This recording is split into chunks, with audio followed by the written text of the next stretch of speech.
Masih ada Dokter Emma bersama kita. Pastinya Anda bisa bergabung lagi nih untuk Anda yang tadi sempat telepon tapi terputus oleh break. Silakan 0271 857 555. Sehat bersama PKU Muhammadiyah Delanggu masih bersama Anda. Sekali lagi 0271 857 555. Baik, Dok, sebelum kita membahas tadi baru polip ya, Dok ya. Tapi saya penasaran juga, Dok. Sebenarnya siapa saja sih, Dok, yang bisa terkena untuk pendarahan uterus abnormal? Apakah di usia-usia tertentu atau hampir semua wanita, Dok? Jadi semua wanita ya, mulai dari dia masuk usia reproduksi, mulai dia menstruasi pertama, sampai dia nanti misal sudah berhenti menstruasi, kemudian tiba-tiba dia keluar perdarahan lagi, masih ada kemungkinan. Jadi sepanjang hidupnya wanita masih terancam untuk tidak ada batasan usia berapa gitu, Dok? Tidak ada. Mulai menstruasi pertama sampai dia, misal dia sudah selesai menstruasi nih, kemudian tiba-tiba setelah 5 tahun dia mengalami perdarahan lagi, nah itu harus segera diperiksakan. Oke, baik, Dok.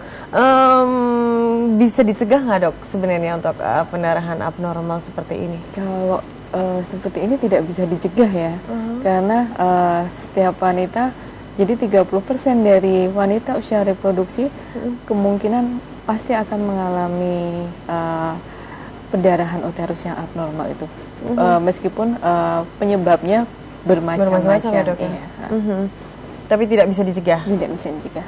Oke, tinggal bagaimana kita menyikapinya sepertinya ya, pemirsa. Dan silakan untuk Anda yang ingin bergabung bersama kami, masih ada tema kelainan head atau pendarahan rahim, uterus abnormal. Kita undang Anda 0271 857 555. Nah, Dok, mungkin jika pemirsa ada di rumah atau mungkin seorang wanita pernah mengalami salah satu jenis pendarahan abnormal ya, entah itu polip dan lain sebagainya, kemudian bisa ditangani dengan baik.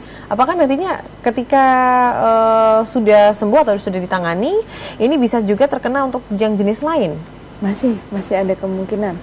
Kenapa masih bisa ada seperti kemungkinan? itu? Karena wanita itu sangat kompleks ya, dia banyak hormonnya juga kompleks, kemudian meskipun organnya rahim dan indung telur dan di saluran rahim itu kecil, tapi dia banyak sekali penyakit yang bisa terkena. Jadi sebaiknya kalau misal kita punya kelainan di menstruasi kita, sebaiknya segera diperiksakan biar penyakitnya itu tidak sampai ke tahap atau stadium yang lebih lanjut. Lebih baik kita ketahui dari awal sehingga pengobatannya bisa lebih baik. Oke deh, Dok. Karena berharapnya ketika sudah ditangani nggak akan terkena lagi, tapi ternyata masih. Iya, karena kan bisa, penyebabnya macam-macam ya. Ini aja sampai ada 9 penyebab dia bisa terkena perdarahan yang abnormal. Oke, Dok, mungkin kita lanjut lagi ya, Dok ya. Kalau tadi polip baru sedikit, mungkin ada yang ingin ditambahkan lagi tentang polip nih, Dok. Jadi kalau untuk polip ini terapinya itu nanti bisa kita lakukan dengan, kalau yang sudah canggih bisa dilakukan histeroskopi, office histeroskopi. Kemudian kalau tidak bisa kita lakukan kuretase. Jadi kuretase itu seperti kalau misal orang keguguran, kemudian dilakukan pembersihan rahim, seperti Dikira itu. Seperti itu ya, Dok ya. Baik, kita angkat telepon lagi, Dok. Sudah ada yang bergabung kembali. Halo, selamat malam. Selamat malam, dengan Ibu siapa di mana? Ya, Ibu Wati. Ibu Wati di mana? Iya, di Solo. Di Solo, silakan Ibu Wati. Tadi dokter, saya tanya, kan 10 tahun belum punya keturunan. Ada perkenalan rahim.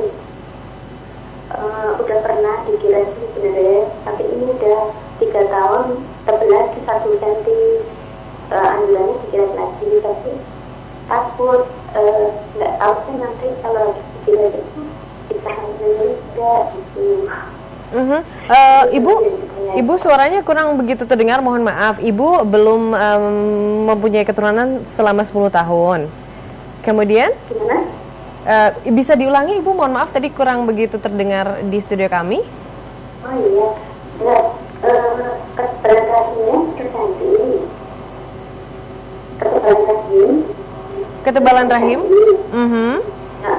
Itu perlukah, haruskah dikuret? Oke. Tapi tidak pernah terjadi pendarahan, Ibu, kondisinya?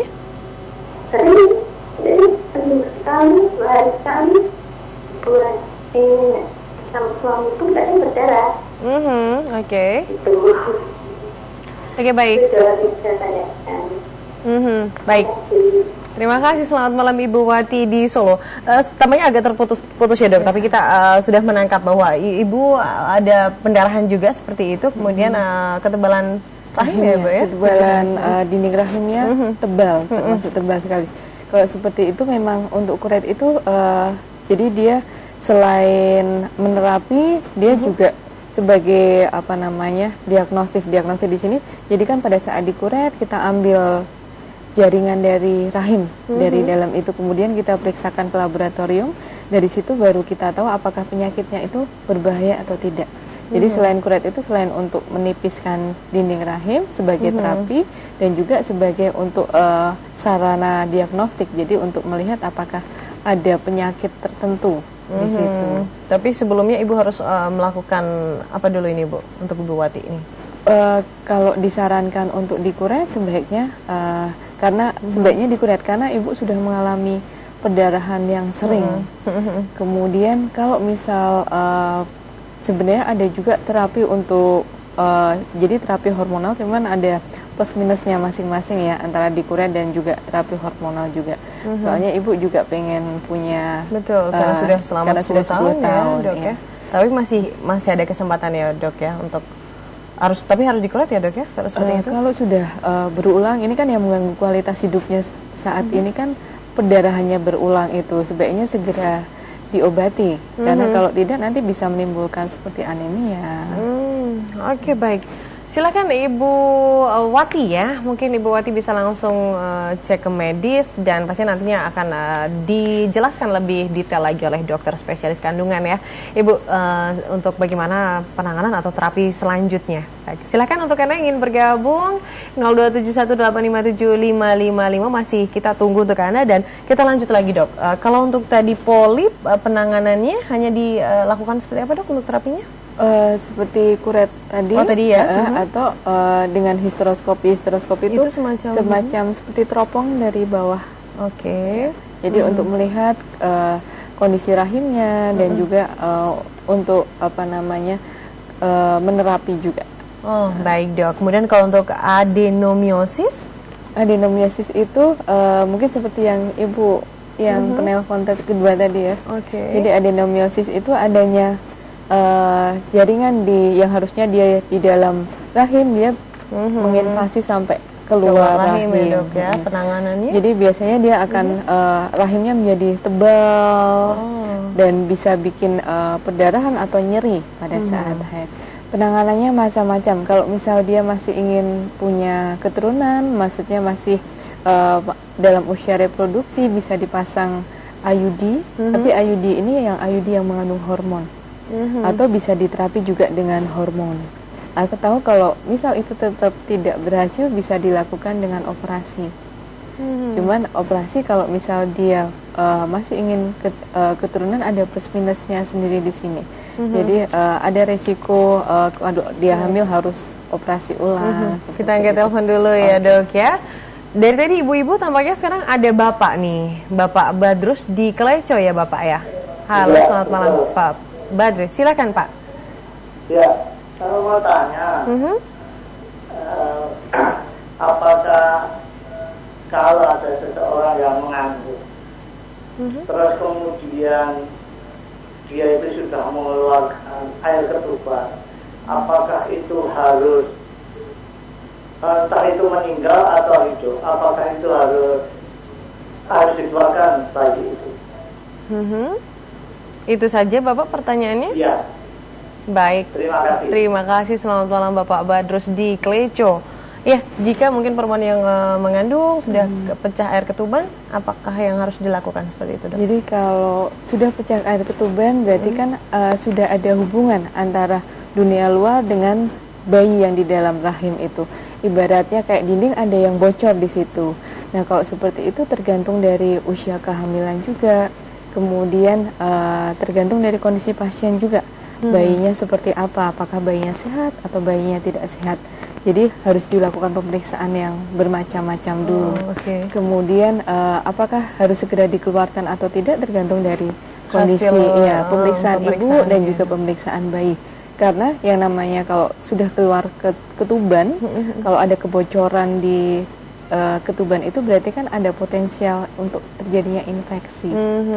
Dan infeksi itu bisa mempengaruhi ibu, juga mempengaruhi bayinya juga ya, Dok. Baik ya, Pak Badrus, seperti itu jawabannya. Jadi jangan langsung memutuskan seperti apa, pastinya Pak Badrus dan keluarga ataupun yang bersangkutan harus segera melakukan pemeriksaan terlebih dahulu ya, apa yang harus dilakukan selanjutnya. Baik, silakan untuk penelpon, tamunya ramai sekali malam hari ini yang ingin bertanya seputar pendarahan rahim atau uterus abnormal, ataupun mungkin Anda ingin bertanya seputar yang lain seperti tadi Pak Badrus, boleh ya, silahkan, mumpung ada Dr. Emma, dokter spesialis kandungan dari PKU Muhammadiyah Delanggo. Silahkan sekali lagi 0271857555. Dan kita sudah tersambung dengan penelpon selanjutnya. Halo, selamat malam. Dari Purwodadi ada Ibu Asih. Ibu Asih, mohon maaf tapi volume televisinya dikecilin dikit ya Ibu ya, karena nanti feedback ke studio. Iya, Bu. Iya, silakan Ibu Asih.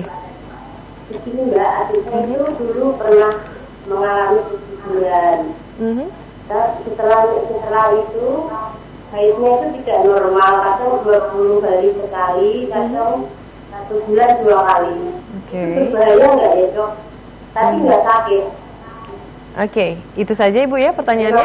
Terima kasih, selamat malam Ibu Asih di Purwodadi. Kayaknya udah masuk di salah satu ciri tadi ya Dok ya. Jadi kalau seperti yang dikatakan Ibu Asih tadi, haidnya 20 kurang dari 20 hari sekali, kadang sebulan 2 kali. Berarti kan sudah termasuk perdarahan yang abnormal ya. Kalau seperti itu sebaiknya segera diperiksakan, karena penyebabnya kan bermacam-macam ya. Kalau di sini saya tidak bisa tahu yang pasti penyebab yang mana yang menyebabkan perdarahannya jadi seperti itu.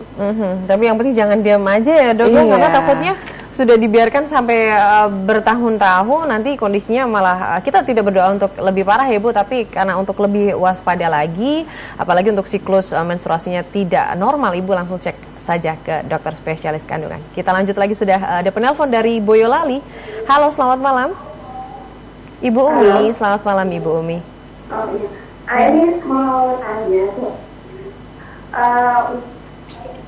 Halo. Iya, silakan Ibu Umi. Saat ini saya kan kalau sakit, sakit kalau itu nyerinya sampai berlebihan. Baik. Nah, saat ini kan sedang terapi pada saudara kandungan, itu kan diinjeksi. Nah, ini kok setelah diinjeksi 1 minggu itu kok keluar darah terus, ada gumpalan-gumpalan.